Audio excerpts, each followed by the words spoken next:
સપ્તમઃ પાઠઃ સુભાષિતાની સુભાષિતો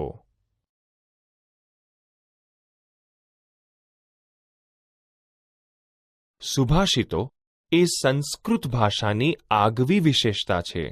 સુભાષિતને પૃથ્વી પરનું રત્ન કહેવામાં આવ્યું છે કારણ કે નાનકડું એવું સુભાષિત વિચારોની ખાણ છે. આપણું જીવન પરિવર્તન કરવાની ક્ષમતા ધરાવે છે.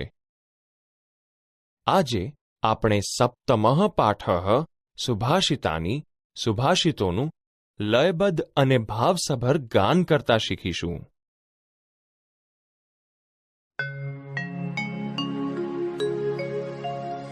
હસ્તસ્ય ભૂષણં દાનમ સત્યં કંઠસ્ય ભૂષણમ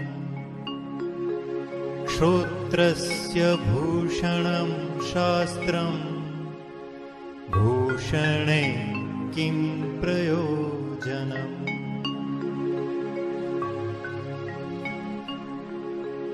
કાકઃ કૃષ્ણ પિક કૃષ્ણ કો ભેદ કાક પીકયો. વસંત સમયે પ્રાપ્તે કાક કાક પિક પિક.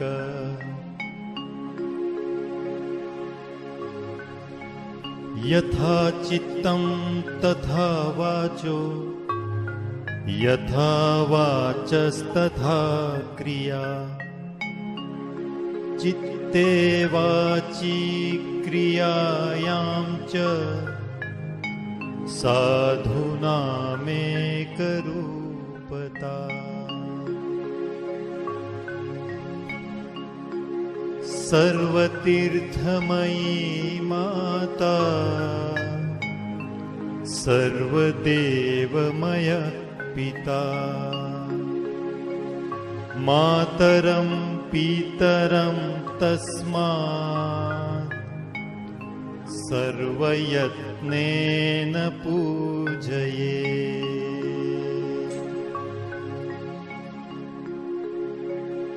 સુખાર્થી ત્યજેત વિદ્યાં વિદ્યાર્થી ત્યજેત સુખમ.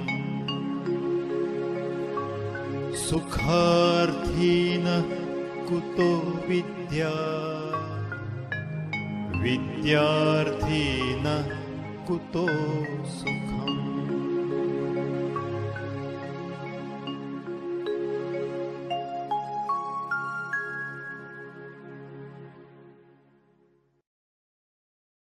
વિદ્યાર્થી મિત્રો, આપણે સપ્તમઃ પાઠઃ સુભાષિતાની સુભાષિતોના પહેલા, બીજા અને ત્રીજા સુભાષિતોનું ધ્યાનપૂર્વક પઠન કરીશું અને તેનો ભાવાર્થ સમજીશું.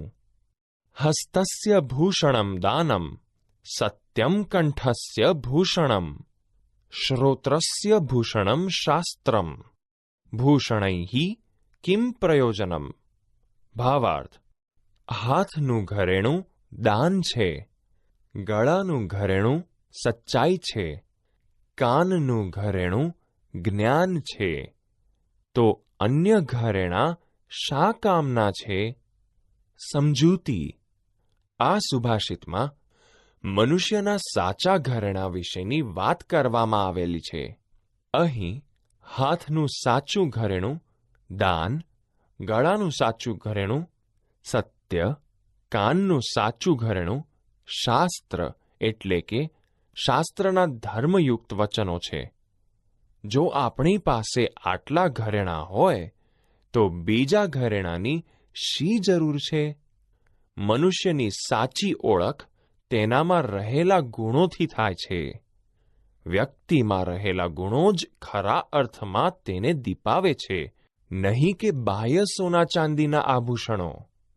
આથી આ સુભાષિત દ્વારા આપણને હાથને હંમેશા દાનથી, કંઠને સત્યથી તથા કાનને શાસ્ત્ર વચનથી સુશોભિત રાખવાની પ્રેરણા મળે છે.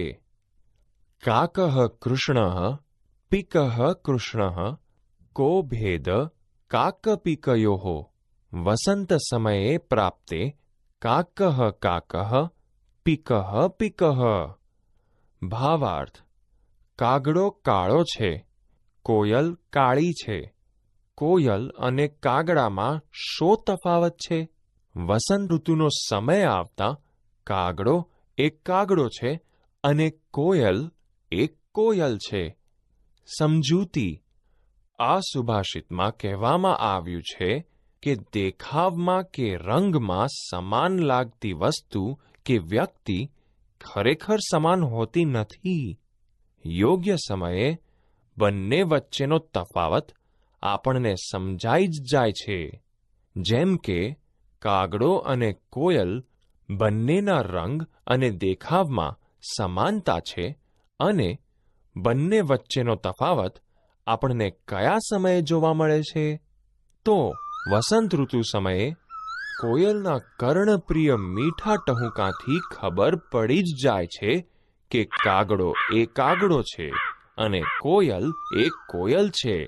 આમ બાહ્ય રીતે એક સરખી લાગતી વસ્તુ કે વ્યક્તિ હકીકતમાં તેના ગુણોને કારણે જ અલગ તરી આવે છે.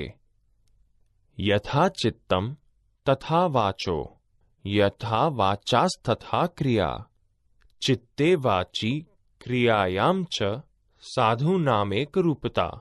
ભાવાર્થ: જેવું મન તેવી વાણી અને જેવી વાણી તેવું કર્મ. મન, વચન અને કર્મમાં સજ્જનો એક સમાન હોય છે. સમજૂતી: આ સુભાષિતમાં સજ્જન પુરુષોની મન, વચન અને કર્મની એક રૂપતાનો મહિમા જણાવવામાં આવ્યો છે. જેવો વિચાર તેવી વાણી અને જેવી વાણી તેવી ક્રિયા. સત્પુરુષો વિચાર, વાણી અને ક્રિયામાં સમાન હોય છે. એટલે કે તેઓ જેવું વિચારે છે તેવું જ બોલે છે અને જેવું બોલે છે તેવું જ કરે છે. આમ આપણે સજ્જન પુરુષોની જેમ હંમેશા મન, વચન અને કર્મમાં સમાનતા રાખવી જોઈએ. વિદ્યાર્થી મિત્રો, આપણે સપ્તમઃ પાઠઃ સુભાષિતાની સુભાષિતોના ચોથા અને પાંચમા સુભાષિતોનું ધ્યાનપૂર્વક પઠન કરીશું અને તેનો ભાવાર્થ સમજીશું. સર્વતીર્થમયી માતા સર્વદેવમયઃ પિતા માતરમ પિતરમ તસ્માત સર્વયત્નેન પૂજયેત. ભાવાર્થ: માતા સર્વ તીર્થોનું સ્વરૂપ છે, પિતા સર્વ દેવોનું સ્વરૂપ છે. તેથી પૂરા પ્રયત્નથી માતા પિતા પ્રત્યે પૂજ્ય ભાવ રાખવો જોઈએ. સમજૂતી: આ સુભાષિતમાં માતા પિતાનું મહત્વ સમજાવવામાં આવેલું છે.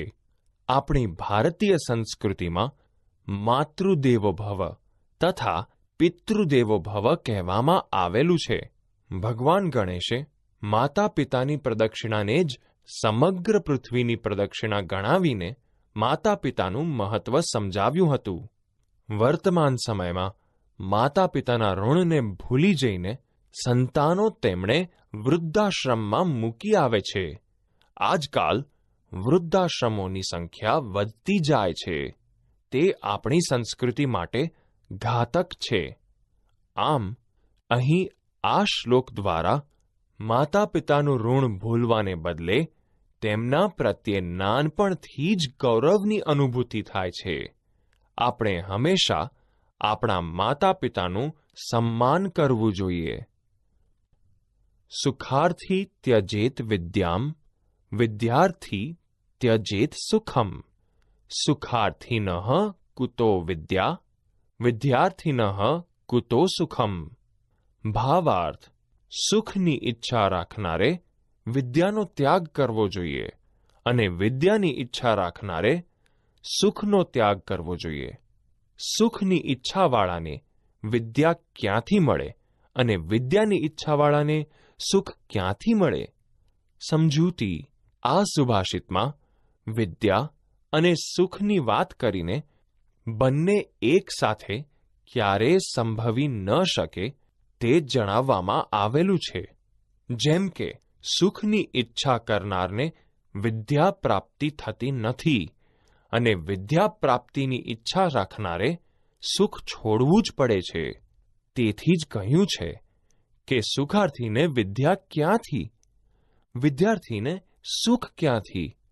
આપણે ભૌતિક સુખ સુવિધાઓ જેમ કે ટીવી જોવું, વિડીયો ગેમ રમવી, ફરવા જવું, ચલચિત્ર જોવું વગેરે સુખોનો ત્યાગ કરવો પડે છે. ત્યારે જ વિદ્યાની પ્રાપ્તિ થાય છે. જે લોકો આ સુખ સુવિધામાં રચ્યા પચ્યા રહે છે તેઓને વિદ્યાની પ્રાપ્તિ થતી નથી.